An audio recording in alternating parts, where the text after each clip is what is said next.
Apply. Imagine a world where power stretched across continents, where emperors commanded legions that could crush nations, and where a single city ruled the known world. Apply. The Roman Empire, a civilization of unimaginable wealth, ruthless ambition, breathtaking architecture, and a destiny that forever shaped human history. Apply. But behind the glory lay betrayal, corruption, invasions, and a dramatic downfall no one could stop. Today, apply. We journey into the rise and fall of Rome to uncover what really happened and why the mightiest empire the world has ever seen collapsed under its own weight. Apply. Let's begin with the very beginning, a tale that has fascinated historians, poets, and dreamers for centuries. Apply. The story of Rome's birth doesn't start with armies or marble temples, but with a legend, the legend of twin brothers Romulus and Remus. According to ancient myth, apply, they were abandoned as infants on the banks of the river Tiber, left to die in the wilderness. But fate had something far greater in store. A she-wolf, fierce yet nurturing, apply, discovered the helpless children and nursed them as her own. Later, a shepherd and his wife took the boys in, raising them to be strong, fearless leaders. Apply. From this extraordinary beginning, destiny would shape one of history's greatest civilizations. As Romulus and Remus grew, so did their ambitions. Apply. The brothers dreamed of building a city, a place of power that would stand as a beacon for generations to come. But even from the start, apply, Rome's story was marked by conflict and bloodshed. The brothers quarreled over who should rule, and in a tragic turn, apply, Romulus killed Remus, forever staining the city's foundation with fraternal blood. From that moment, Rome was born and Romulus became its first king. Apply. It's a story that blends myth with truth, but what is undeniable is that from these origins, Rome would rise from a fragile settlement into a force that dominated the ancient world. Apply. The early kings of Rome established the foundations that would define the empire for centuries. The Senate, the laws, the military traditions, apply, and the sacred rituals that bound its people together. The city's location, too, was no accident. Built on 7 hills, apply, Rome was protected from invaders and perfectly placed along trade routes that connected it to the Mediterranean world. Every stone laid, every ritual performed, apply. Every law written was part of a destiny that seemed unstoppable. Rome was not just a city, it was becoming an idea, the idea that power, order, apply, and civilization itself could flow outward from one place and shape the world. But beneath the glory of this origin, there was always tension. Rome was a place of ambition, apply, where leaders were both visionaries and tyrants, where loyalty could be bought and betrayal could end lives. The founding kings taught the Romans to fight, to expand, apply, to never settle for less. They conquered neighboring tribes, absorbed their cultures, and slowly transformed a small community into a growing power. Each battle won, each wall built, apply, each law carved into stone was a step closer to greatness. And yet, greatness always came at a cost in blood and lives, in endless struggles for control. As centuries passed, apply, the monarchy would eventually give way to the Roman Republic, but the seeds of its destiny were planted in those earliest days. What started as a myth became a movement, apply. What began as a fragile village grew into a city that would someday call itself the Eternal City, and it all began with a wolf, a river, apply, and the unshakable belief that Rome was meant for greatness. A turning point came when the monarchy that once guided Rome was no longer enough for its ambitious citizens. The Romans, apply, fiercely proud and wary of kings, decided to cast aside absolute rule and replace it with something revolutionary for its time, a republic. This was not just a political change, apply. It was the birth of an idea that power should not rest in the hands of one man, but be shared among many. Out of this bold experiment came the Roman Republic, apply, a system that would inspire governments for centuries to come long after Rome itself had vanished from the world stage. The Republic was built on balance. At its core stood the Senate, apply, a council of the most powerful and influential men in Rome. They debated, argued, and passed laws shaping the destiny of millions. Apply. Consuls were elected to lead the armies and oversee the state, but their power was limited to just a year, ensuring that no single leader could become too powerful. Checks and balances, apply, accountability, and civic duty. These were ideas the Romans held dearly, even though in practice ambition often outweighed loyalty. Yet despite the flaws, apply, this structure allowed Rome to flourish. It gave citizens a sense of ownership, a voice in their destiny, apply, and it created a government strong enough to conquer but flexible enough to adapt. The Republic was not only about politics, it was about identity. Apply. Romans began to see themselves as more than subjects of a king. They were citizens. And with citizenship came both rights and responsibilities. Apply. To fight for Rome was to fight for one's family, one's honor, and the city itself. Military service became a sacred duty, and with each victory, Rome expanded its reach across Italy. Apply. Neighboring tribes, once enemies, were defeated and absorbed, given a chance to share in the growing glory of the Republic. Rome's strength lay not just in its armies, apply, but in its ability to weave conquered peoples into its fabric, offering them citizenship, roads, laws, and the promise of prosperity under Roman rule, apply. But beneath the ideals of liberty and equality, cracks began to appear. The Republic favored the wealthy elite, the patricians, while the common people, the plebeians, apply, struggled for representation. Fierce struggles erupted between these two groups, shaping the politics of the early republic. The plebeians demanded a voice, and slowly, apply, through protest and persistence, they earned it. Tribunes were created to defend their rights, new laws were passed, and the republic evolved. This ongoing tension, though divisive, apply also made Rome stronger, for it forced the system to adapt and grow. As Rome's territory expanded beyond Italy, the republic faced challenges it had never imagined. Apply, governing vast lands, managing distant provinces, and maintaining armies stretched across continents, tested the very limits of the system. Senators grew richer from conquest. Apply, while ordinary soldiers often returned home to poverty. Ambition festered in the hearts of generals who commanded the loyalty of entire legions. The Republic, apply, once a beacon of shared power, began to tilt under the weight of greed, corruption, and inequality. Yet in those centuries of struggle, apply, the Republic laid the groundwork for an empire that would one day dominate the known world. Apply, the Roman Republic was both a triumph and a tragedy, a daring experiment that gave birth to ideas of citizenship, representation, and law. Apply, but also sowed the seeds of its own destruction. For while the Republic created heroes, philosophers, and visionaries, it also created the conditions for chaos, civil war, apply, and the rise of men who would no longer bow to the will of the Senate.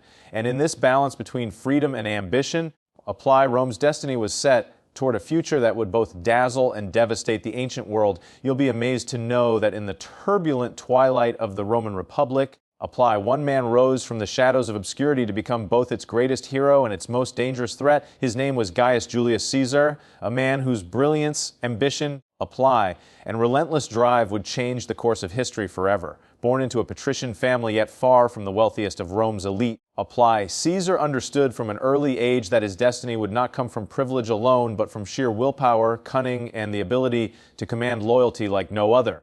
Apply, Rome was a place where politics and war were inseparable, and Caesar was determined to master both.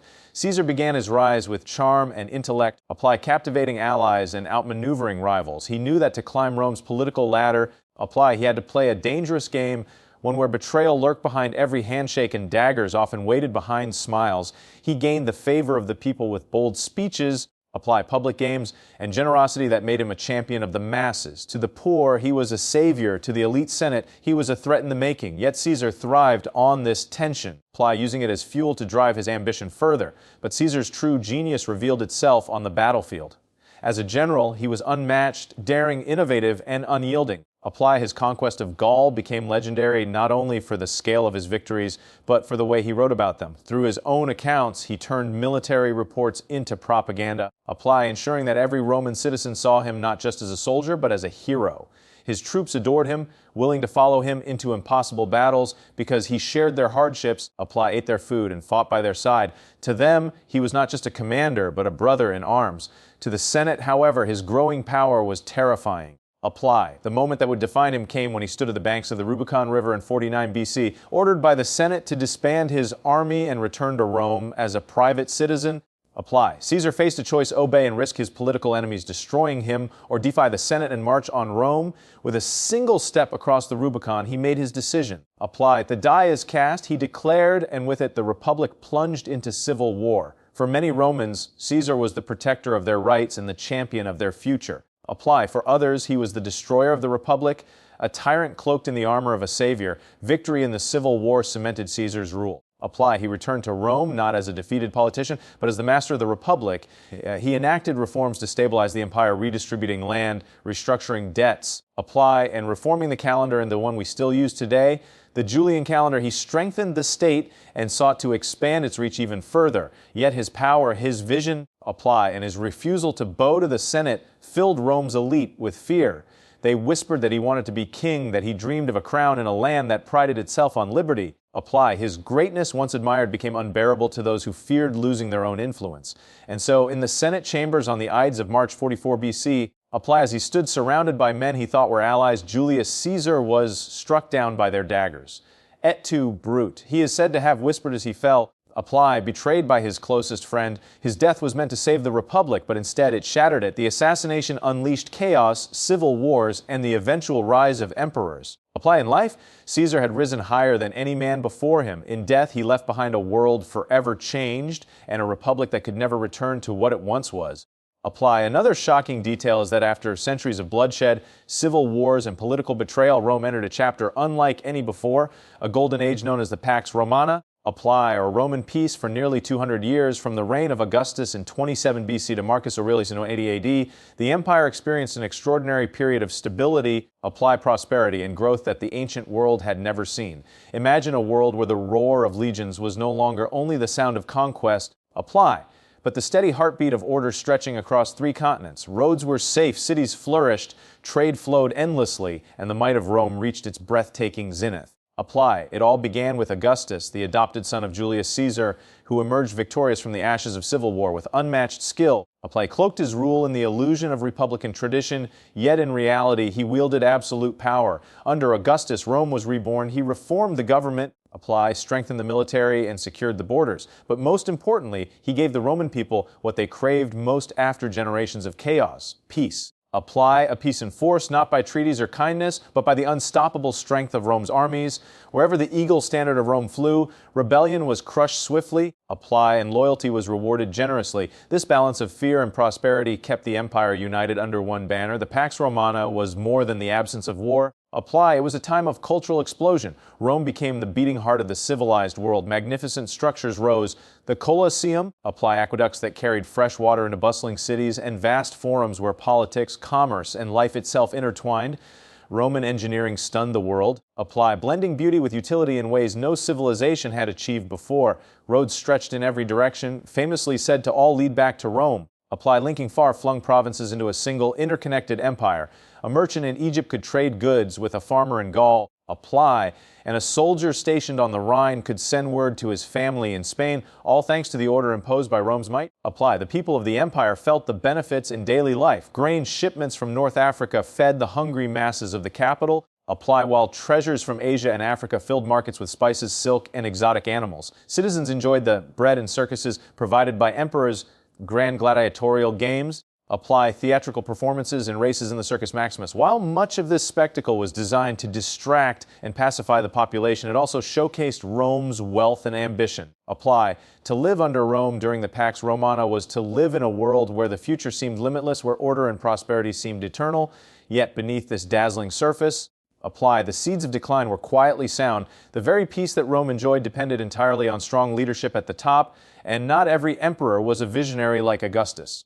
Apply, some ruled with wisdom, others with madness, and the cracks began to widen. The empire stretched so vast that even Rome's legendary roads could not fully unite its people forever. Apply, wealth pooled in the hands of the few while the poor remained restless. The legions, once devoted to Rome itself, began to pledge loyalty to their generals instead of the empire. Apply, and though the Pax Romana was celebrated as an age of greatness, it also lulled Rome into a dangerous complacency. For nearly 2 centuries, apply, the Roman people believed their empire unshakable, their peace eternal. And in many ways, the Pax Romana remains one of the greatest achievements in human history. Apply. But history has a way of turning triumph into tragedy, and soon the empire would discover that even the strongest foundations cannot withstand the storms of finally.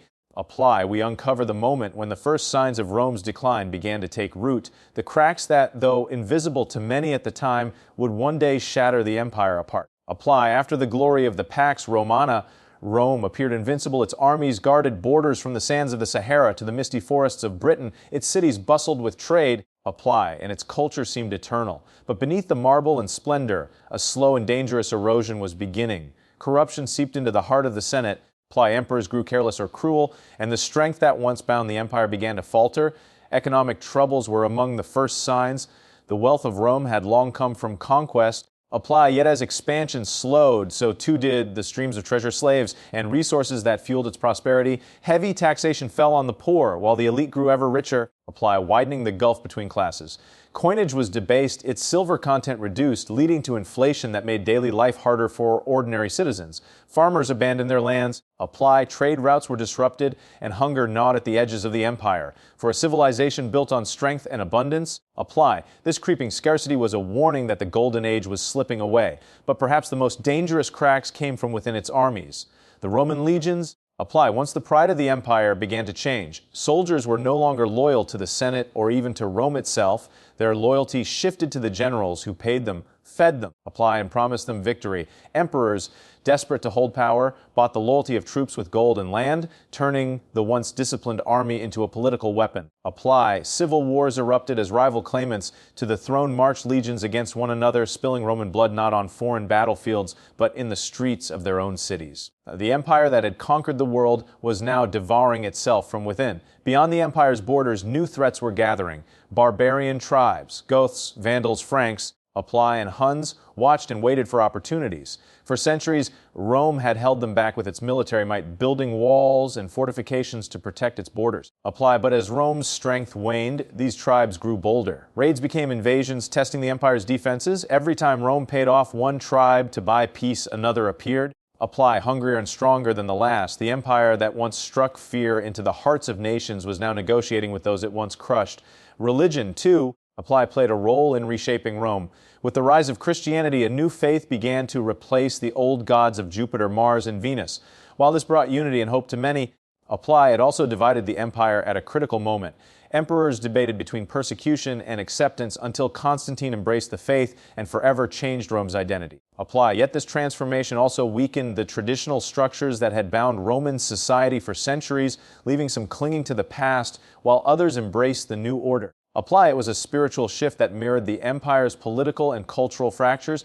The cracks of corruption, economic decay divided loyalty. And external pressure did not destroy Rome in a single blow. They were slow, grinding, and relentless. To many who lived during this time, life still seemed at last.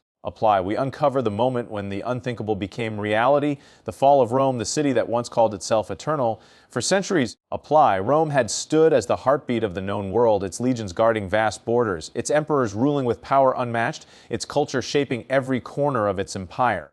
Yet in the year 46 AD, all of that grandeur came crashing down. The Roman Empire, once invincible, crumbled under the weight of its own weakness and the relentless pressure of those who had long stood at its gates. The final chapter was written not with triumph, but with surrender. The Western Empire had been staggering for years. Civil wars left it divided, its treasury nearly empty, and its armies stretched too thin to defend its vast territories. Emperors rose and fell in rapid succession, many lasting only months before being overthrown or assassinated. Rome was no longer the seat of strength it once had been. It was a shadow of its former self, desperately clinging to the memory of greatness. The once mighty city that had commanded legions and crushed kings could no longer even defend its own walls. The barbarian tribes that had once trembled before Rome now marched boldly through its lands.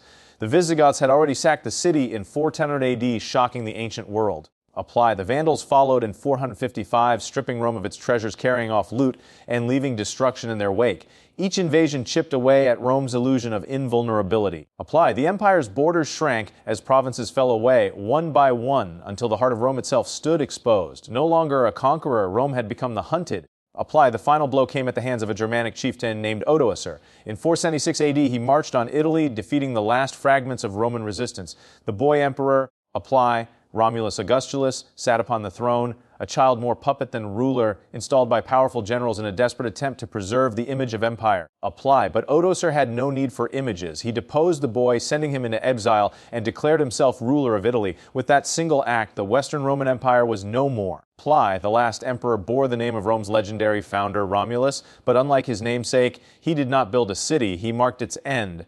To the people living in those final days, the fall must have felt like both a tragedy and a strange inevitability. The grandeur of Rome's forums, its towering aqueducts, its proud legions, all were fading into memory. Yet the collapse was not the end of civilization, but the beginning of something new. Out of the ashes of the empire came the Middle Ages, a time of kingdoms, castles, and new faiths rising to fill the void Rome had left behind. Its roads would still carry travelers, its laws would inspire nations, and its language would shape the tongues of Europe for centuries. Rome had fallen, but its shadow stretched far beyond its own time. And so, the eternal city was no longer eternal. Apply. The empire that had once ruled with fire and steel, that had claimed dominion over the world, was reduced to ruins and memories. Apply. The fall of Rome was not just the end of an empire, it was the turning of an age, a moment when one world died and another was born.